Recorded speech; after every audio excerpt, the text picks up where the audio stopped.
casharka saddexaad Gooryan Jilaabeed. Gooryan Jilaabeedku waa dulin ku nool mindhicirka yar ee sooraha sida magaca Gooryaanku uu tilmaamayo. Gooryan Jilaabeedku waxa uu madax ku leeyahay jilaabtaas oo ka caawinta in ay ku dhigaan gidaarka mindhicirka yar ee sooraha kana nuuga nafaqada. Caydiga Gooryan Jilaabeedku waxa uu si fudud uga dhex dusi karaa maqaarka sooraha. Gooryan Jilaabeedku waxa uu xanuun ku keenaa sanad waliba dad aad u badan oo dunida guudkeeda ku nool. Meerta nololeed Gooryan Jilaabeedka.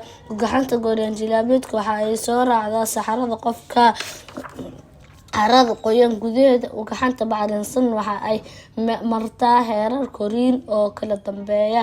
Qofka waxa uu waxyeelada Gooryaanka jilaaban qaadaa marka uu cuno cunto ay soo raacday ugxanta Gooryaanka. Ugxanta waxa ay ku dilaacdaa mindhicirka gudihiisa waxaana ka soo baxa caydi.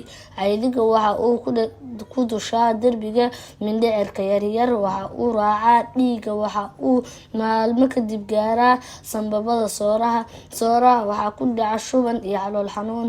Gooryaanku waxa uu sii maraa marinka dheefshiidka ugu dambeyntiina waxa uu ku dhigaa gidaarka mindhicirka yar halkaas uu ku noolaado kana nuugo nafaqada sooraha.